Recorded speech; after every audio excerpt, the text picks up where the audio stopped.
Hello everyone. As discussed earlier, let us start with the next topic, that is the last topic of our syllabus of AM4, mathematical programming. Now, before going to the mathematical programming and the actual syllabus, we have already learned the few things of this linear programming problem or LPP in our earlier standard, 12th standard. What is mean by linear programming? Linear programming is an important optimization, that is maximization or minimization technique used in decision making in business and everyday life for obtaining the maximum or minimum values as required of a linear expression to satisfying certain number of given linear restrictions, right?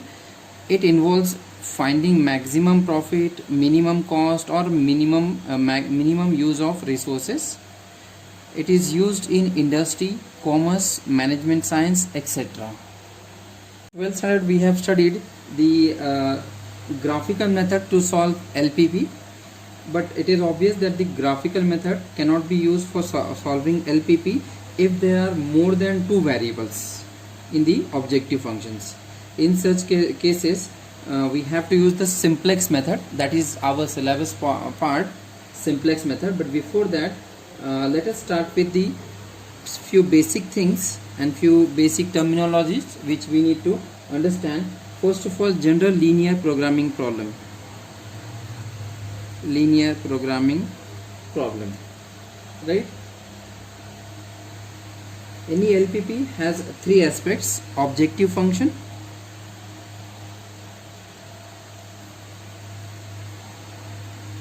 constraints,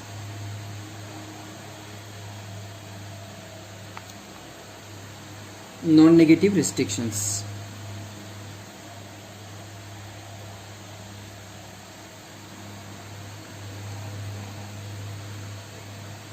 Any LPP with more than two variables can be expressed as below. Let's say maximize or minimize.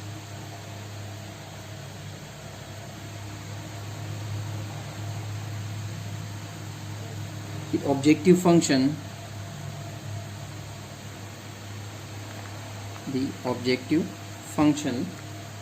z is equal to c1 x1 plus c2 x2 plus so on cn xn. Call this equation number 1. Subject to the restrictions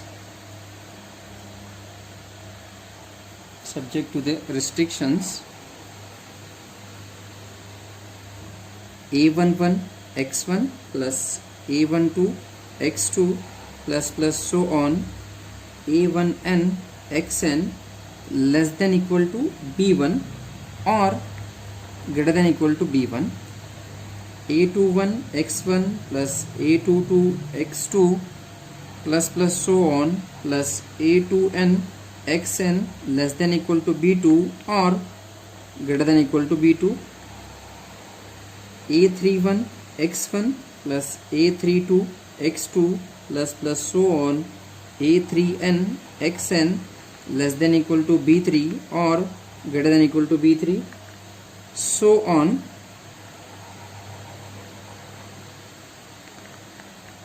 am1 x1 plus am2 x2 plus so on amn xn less than equal to bm or greater than equal to bm. Call this equation number 2, right? Which satisfies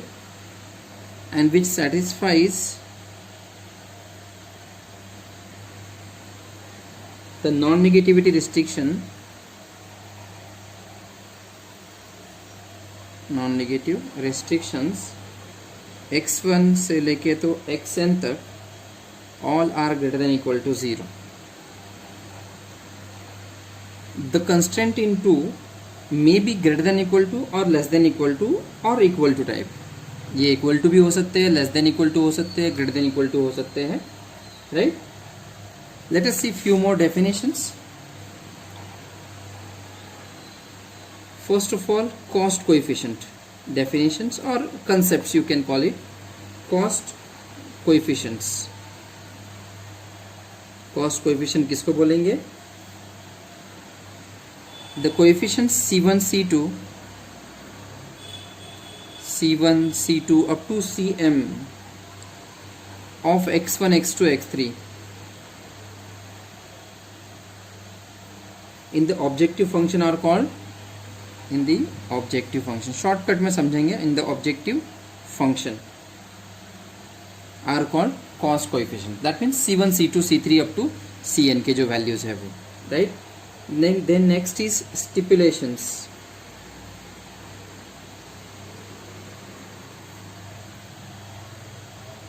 right hand side में जो B1, B2 है, they are called as stipulations. The constants B1, B2 up to Bm, इनको हम लोग stipulations बोलेंगे. Third one structural coefficients.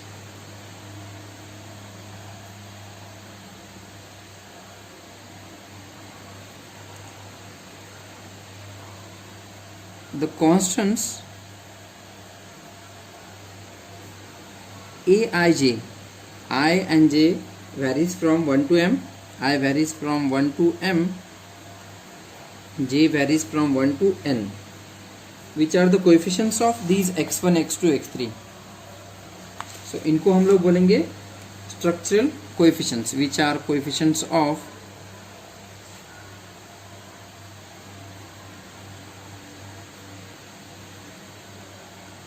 the x in the constraint.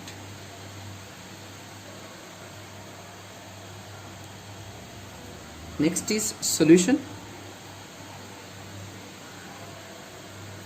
Any set of solution, any set of values of x1, x2, set of values of x1, x2 up to xn which satisfies the constraint in 2, which satisfies these equations are called as solutions. Xn which satisfies the constraints given in 2 is called solution of the LPP. Right? Next concept is feasible solution. ये concepts हमने आपने देखे होंगे earlier standards में भी. Feasible solution, any solution which satisfies the non-negativity restriction, any solution which satisfies the non-negativity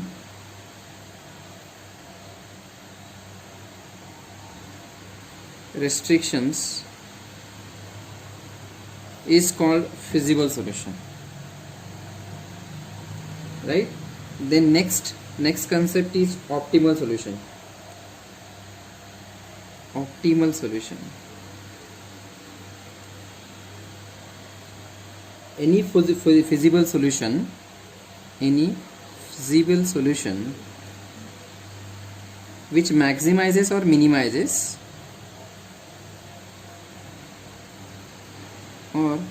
minimizes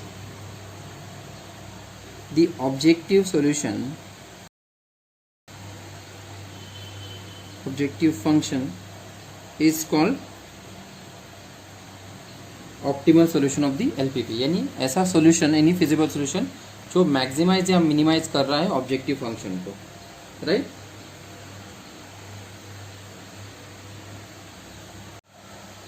Next definition, slack variable.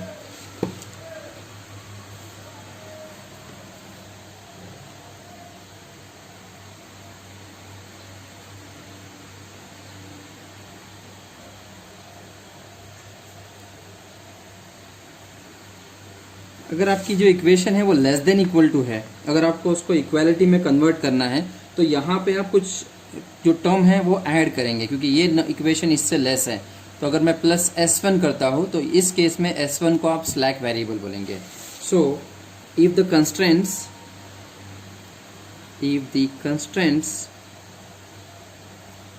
of an LPP are less than or equal to type,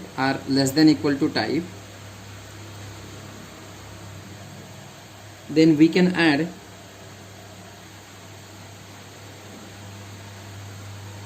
new non-negative variable so that the constant become equal, so that the constraints can be expressed as equalities. For example, if we have, अब ये summation है a11 x1 plus a12 x2 up to so on a1n xn less than equal to b1.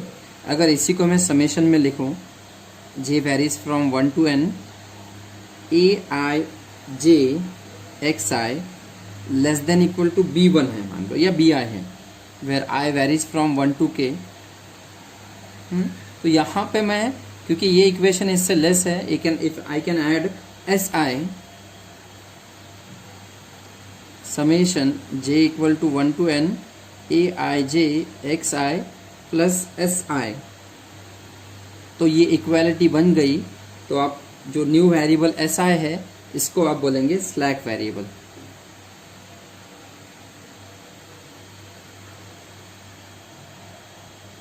Note that number of slack variable equal to number of constraints. Constraint जितने रहेंगे उतने ही आप slack variables add कर सकते हो, right? On the other hand, we have the next concept, 8th one, surplus variable. बस समझना है surplus variable. सरप्लस वेरिएबल, अगर आपकी equation greater than equal to type है, if summation j equal to 1 to n aij xi greater than equal to bi है and i varies from 1 to k, right. In this case आप यहाँ पे कुछ तो subtraction करना होगा, then you will subtract 1 si और स्लैक वेरिएबल, लेकिन इसको आप सरप्लस वेरिएबल बोलेंगे क्योंकि आपको इसको इक्वालिटी करना है. aij j varies from 1 to n xi minus si equal to bi. तो इस si को आप सरप्लस वेरिएबल बोलेंगे.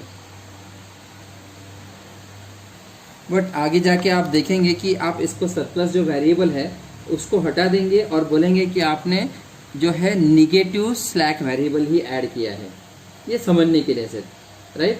सो हम लोग ऐसा भी बोल सकते हैं कि हमने एक निगेटिव स्लैक वेरिएबल ऐड किया है. सरप्लस वेरिएबल उसको सरप्लस वेरिएबल भी कहा जा सकता है, right. So these are the concepts. Next concept is canonical form and standard LPP form. Canonical form,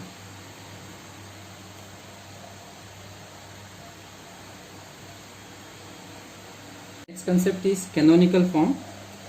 Now after formulating the question into LPP, but before proceeding to the solution, हमको उस problem को कोई भी एक form, standard form में उसको convert करना होता है. यहाँ पे दो स्टैंडर्ड फॉर्म है, एक है कैनोनिकल फॉर्म और दूसरा है स्टैंडर्ड फॉर्म. कुछ फॉर्म में हमको उसको क्वेश्चन को कन्वर्ट करना होता है उस LPP को. तो सबसे पहले देखते हैं कैनोनिकल फॉर्म क्या है. A general LPP, linear programming problem, maximize z is equal to c1x1 plus c2x2 plus so on cn xn subject to the constraints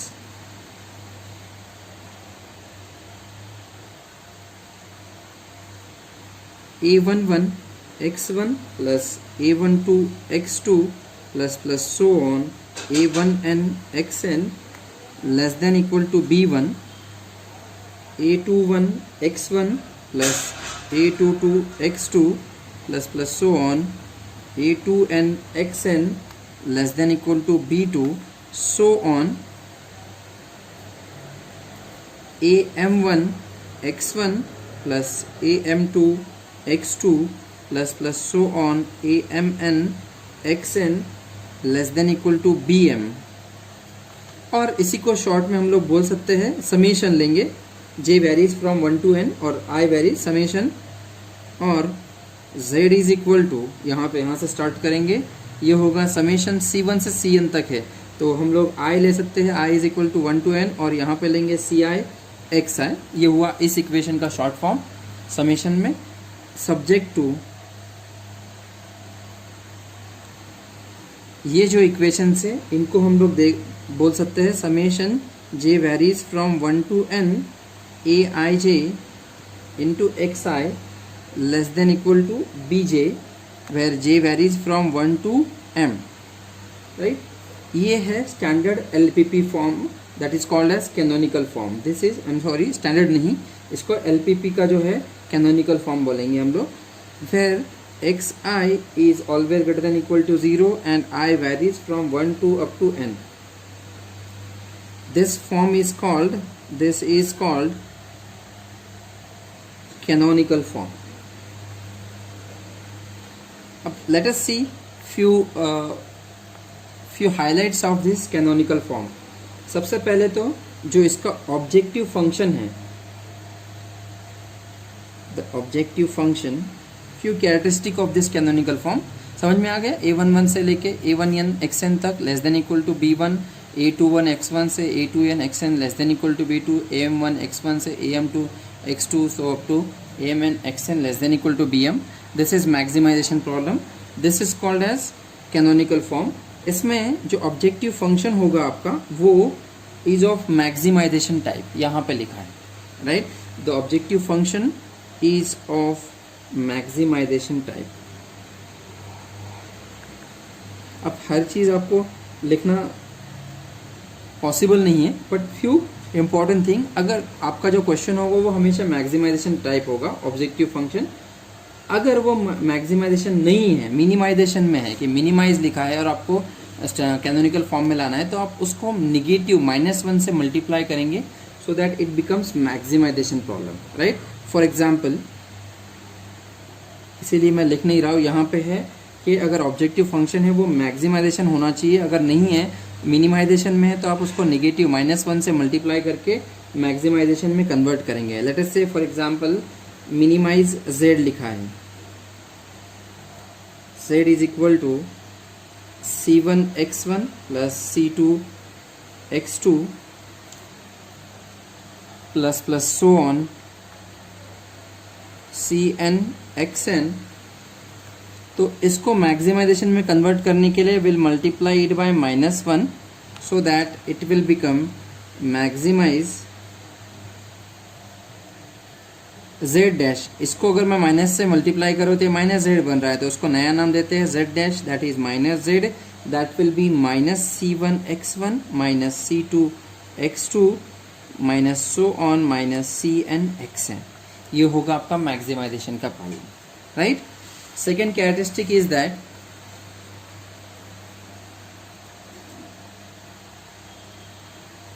जो राइट हैंड साइड है ऑफ ईच कंस्ट्रेंट्स जो है वो non negative होनी चाहिए, यानी b1 b2 जो है वो नॉन निगेटिव होनी चाहिए, right. So second is that the right the RHS of each constraints, RHS of each constraints should be non-negative। अगर वो नॉन निगेटिव नहीं है, फॉर एग्जाम्पल अगर आपका जो कंस्ट्रेंट है वो है a1 x1 plus a2 x2 greater than equal to -b1, ये माइनस को हमको पॉजिटिव करना होगा, सो आप इसको -1 से मल्टीप्लाई करेंगे, इनइक्वालिटी भी चेंज हो जाएगी, so that will be minus a1 x1 minus a2 x2 less than equal to b1। so ये हो जाएगा आपका standard form, right. Third characteristic है, अगर इक्वालिटी दिया है, if an equality is changed to an inequality, is changed to an inequality। अगर equality है, लेट्स से कि आपको दिया है A1 फॉर एग्जाम्पल, ये शॉर्टकट में इसलिए बता रहा हूँ कि इतना सब कुछ लिखना पॉसिबल नहीं है। A2 that will consume a lot of time, video हमारा लेंदी हो जाएगा, इज इक्वल टू B दिया है। तो इस केस में आपको क्या करना होगा, इनइक्वालिटी में चेंज करना होगा। सो आप क्या करेंगे, इसको लिखेंगे A1x1 plus A2x2 less than equal to B and A1x1 plus A2x2 greater than equal to B, right. इस तरह से आपको इसको कन्वर्ट करना पड़ेगा। Fourth property is that all variables are non-negative. All variables are non-negative. Variables मतलब एक्साइज जो है वो always greater than equal to 0 होने चाहिए, right. So all variables should be non-negative. अगर इसके इन केस ऐसा होता है कि कोई if any variable is unrestricted, ये कंडीशन होनी चाहिए। अगर नहीं है एनी वेरिएबल इज अनरिस्ट्रिक्टेड, यानी ये नहीं बताया कि वो ग्रेटर देन है, लेस देन है, इक्वल टू है, तो इस केस में क्या होगा, that is if it can be positive और नेगेटिव और zero, so we have to write that variable as the difference between two non-negative variables. Let us say, for example, if xj is unrestricted,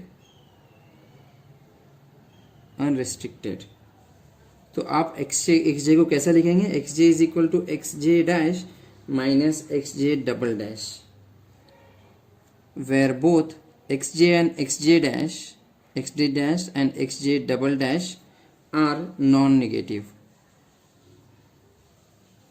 right? That is xj dash is greater than equal to 0 and xj double dash is greater than equal to 0, right? These are the properties of canonical form, right? Objective function is maximisation type होना चाहिए, अगर नहीं है तो उसको negative से multiply करके positive करो। The RHS of constant should be non negative, जो B1 है, B2 है, B1 है, BM है, वो नॉन नेगेटिव होनी चाहिए। अगर इक्वालिटी है तो उसको लेस देन इक्वल टू और ग्रेटर देन इक्वल टू में कन्वर्ट करना होगा। All variables are non negative, अगर नॉन नेगेटिव नहीं है, अनरिस्ट्रिक्टेड है, तो क्या करना होगा, उसको इस फॉर्म में लिखना पड़ेगा। Next concept is standard form.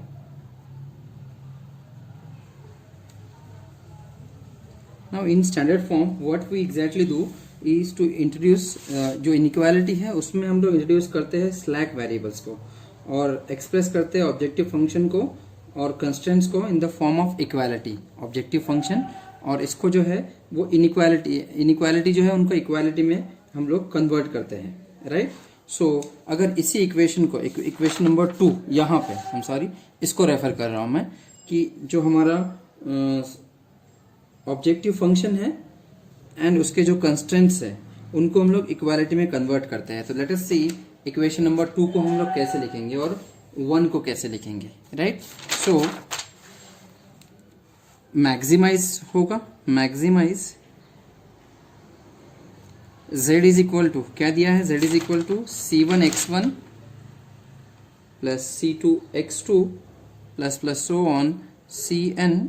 थोड़ा सा लेंदी है ये, नेक्स्ट लाइन पे लिखता हूं मैं। Maximize z equal to c1x1 plus c2x2 plus plus so on cn xn। अब इसके आगे भी ऐड करना है, वेट करते हैं। Subject to the constraints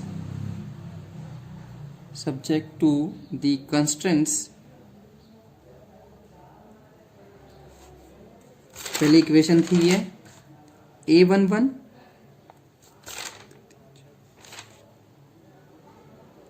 x1 plus a12 x2 plus plus so on a1n xn, यहाँ तक था और यहाँ पे था less than equal to b1, right. अब less than equal to b1 है, मुझे उसको इक्वालिटी में कन्वर्ट करना है। तो तो यहाँ ये इक्वेशन इससे लेस है, यानी यहाँ पे कुछ तो ऐड करना होगा तब जाके ये इक्वल होगा। तो एक काम करते हैं, पहली इक्वेशन में आप एक स्लैक वेरिएबल s1 ऐड करेंगे, राइट। नेक्स्ट है a21 x1 plus a22 x2 plus plus so on a2n xn। यहाँ पे है less than equal to b2, मुझे उसको इक्वल टू b2 करना है। तो एक स्लैक वेरिएबल यहाँ पे ऐड हो चुका है, तो दूसरा स्लैक वेरिएबल मैं ऐड करता हूं s2। कंटिन्यूइंग दिस वे, कुछ चीजें अभी ब्लैंक है देखो। कंटिन्यूइंग दिस वे, आपको आखिरी इक्वेशन है am1 x1 plus am2 x2 plus plus so on amn xn। यहाँ पे था less than equal to b1 bm, मुझे उसको इक्वल टू bm करना है। तो मुझे यहाँ पे ऐड करना है sm, slack variable sm। I am sorry, आपको नहीं दिख रहा है, राइट यहाँ तक हुआ है। हमने बस s1 इक्वल टू b1 किया, s2 equal to b2 and so on. अब यहाँ पे जो चीजें मिसिंग है, कितने इक्वेशन है आपके पास, 1 2 3 अप टू m है। तो पहले के लिए आपने एक स्लैक वेरिएबल लिया s1, दूसरे के लिए s2 लिया, तीसरे के लिए s3 s4 s5 up to sm ले रहे हैं। जब आप s1 ले रहे हैं तो बाकी जो वेरिएबल्स है, स्लैक वेरिएबल्स, वो जीरो होंगे। सो आप उनको भी लिखेंगे 0 s2 plus plus so on plus 0 into sm, right. यहाँ पे s2 लिया है तो यहाँ पे 0 इंटू s1 होगा plus so on 0 into sm।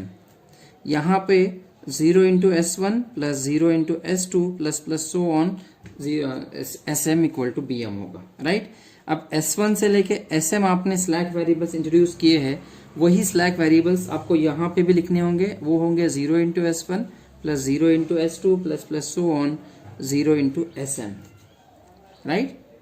And x1 x2 up to xm and s1 s2 up to sm all are greater than equal to 0. This is called the standard form. This form is called standard form. That means introducing the slack variables and making equation into equality form, right. अब इसके भी कुछ जो है characteristics है, let us see one by one. First characteristic है that, first यहाँ पे कुछ लिखा है हमने, कैरेक्टरिस्टिक और characteristic of canonical form, characteristic of standard form.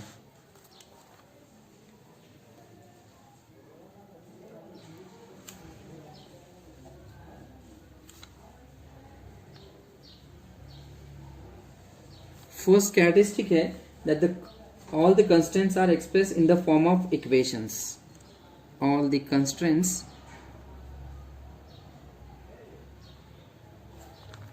are expressed in the form of equation.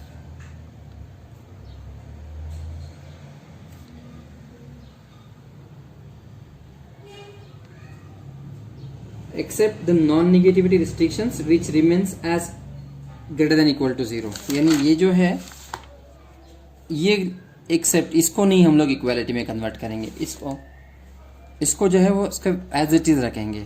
x1 x2 up to xm is always greater than equal to 0, यहाँ तक, ये इसको चेंज नहीं करेंगे। बाकी सारे इक्वेशंस को हम लोग इक्वेशंस में लिखेंगे, कंस्टेंट्स को, right. This is done by introducing the slack variables. For example, अगर आपकी इक्वेशन है a1 x1 plus a2 x2 less than equal to b1, तो इक्वालिटी लाने के लिए यहाँ पे एक स्लैक वेरिएबल की ज़रूरत है। तो it can be converted as a1 x1 plus a2 x2 plus s1 equal to b1, right. Similarly, अगर आपकी इक्वेशन है a3 x1 plus a4 x2 greater than equal to b2, क्योंकि ये ग्रेटर हो गई है तो यहाँ पे एक स्लैक वेरिएबल माइनस करना होगा, a3 x1 as a3 x1 plus a4 x2 minus s2 equal to b2, right. ये हुई first characteristic that all the constants are expressed in the form of equations except the non-negativity restrictions. Non-negative restrictions in x1, x2 up to xn are greater than equal to 0, right? The RHS, second characteristic, the RHS of all constraints, that means b1 b2 bn की बात कर रहा हूँ मैं, RHS of all constraints are non-negative, right? अगर non negative नहीं है, negative है, तो हम उसको -1 से मल्टीप्लाई करके पॉजिटिव कर देंगे. For example 2x1 plus 3x2 minus s3 equal to -4 है मान लो. तो मुझे इसको क्या करना होगा, -1 से मल्टीप्लाई करना होगा. सो -1 से मल्टीप्लाई करूंगा तो it can be change to -2x1 minus 3x2 plus s3 equal to 4, right? Third characteristic is that the objective function should be of maximization type. The objective function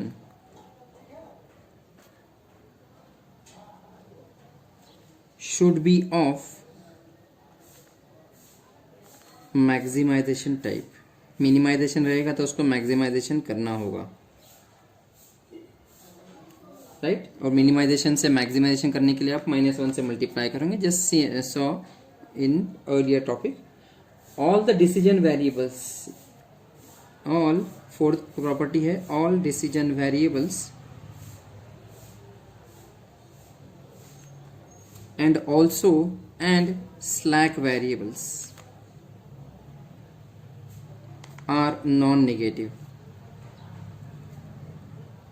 right? That is, जो decision variable है x1 x2 up to xn या xm जो भी रहे, and s1 s2 so on, सब जो है वो ग्रेटर देन इक्वल टू 0 है. So these are the properties of standard form, right? This concept is types of solutions.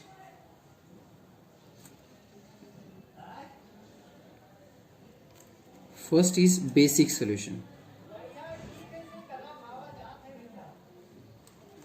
A solution obtained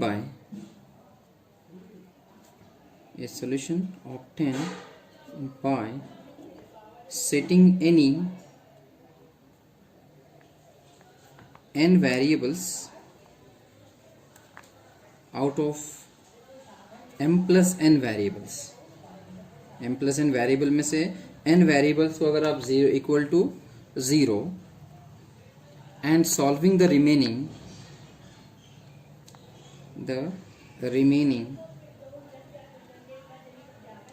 m variables, provided the determinant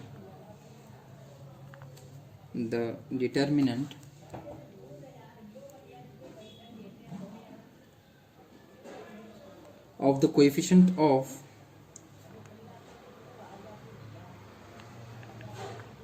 these m variables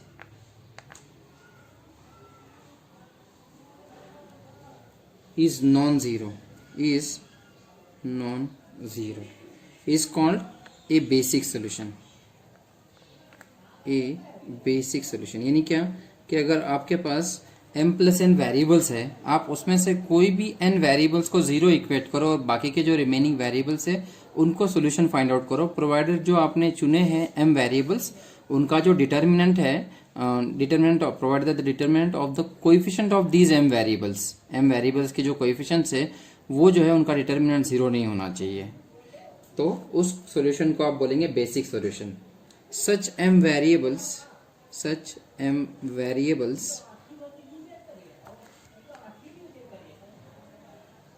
उसमें से कुछ हो भी सकता है कि 0 भी हो जाए, are called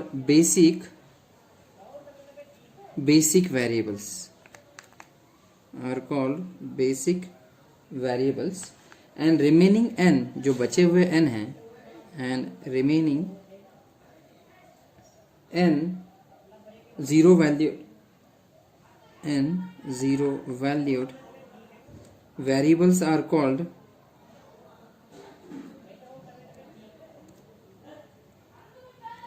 non-basic variables.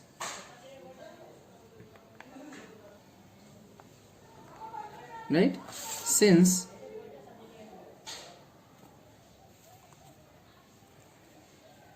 there are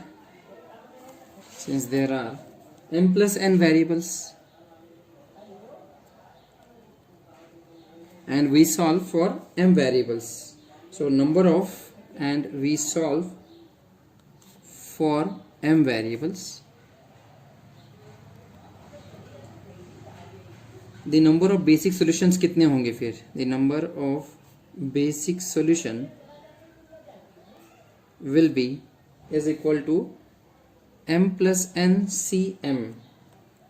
ये कॉम्बिनेशन का है, परम्यूटेशन कॉम्बिनेशन में से. It is given by m plus n factorial divided by m plus n minus m factorial, that is m factorial into n factorial. M plus n minus m is n factorial, right? This number is number of combination of m plus n things taken m at a time. So number of basic feasible solution will be m plus m cm, right? Second type of solution is basic feasible solution. Basic feasible solution, BFS, right? कोई भी basic solution जो यहां से मिला है आपको, any basic solution which also satisfies non-negativity restrictions, यानी जो सॉल्यूशन आपको मिला है बेसिक सॉल्यूशन में, अगर वो नॉन निगेटिव है तो उसको आप बेसिक फिजिबल सॉल्यूशन बोलेंगे. That is feasibility condition restrictions.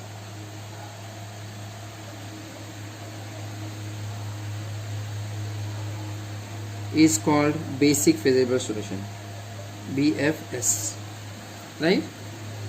Third, अब इसमें दो टाइप है. it is divided or it is classified, it is classified into two cases.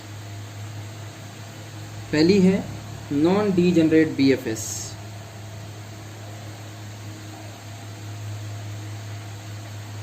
non-degenerate BFS. If in the basic feasible solution all m values of the basic feasible solutions are positive, अगर सारे values positive आते हैं, if in the basic feasible solution,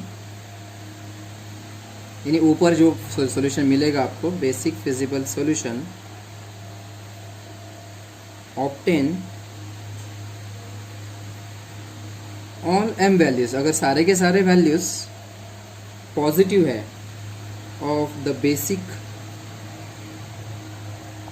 variables xi, I is equal to 1 to up to m are positive, अगर सबके सब positive आते हैं तो उस बेसिक फिजिबल सॉल्यूशन को हम लोग बोलेंगे, then it is called, then that BFS basic feasible solution is called non degenerate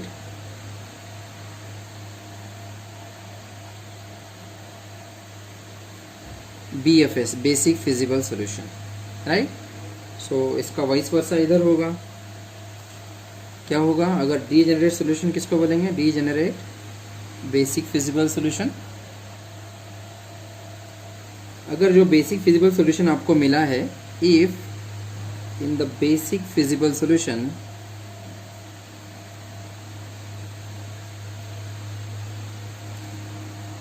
obtain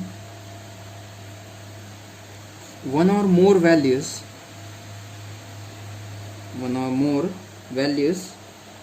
of the m basic variable are 0. जो आपको बेसिक फिजिबल सॉल्यूशन मिला है उसमें से वन और मोर देन वन वैल्यूज जो है अगर वो ज़ीरो है, देन उस बेसिक फिजिबल सॉल्यूशन को आप बोलेंगे degenerate, then it is called degenerate BFS, basic feasible solution, right.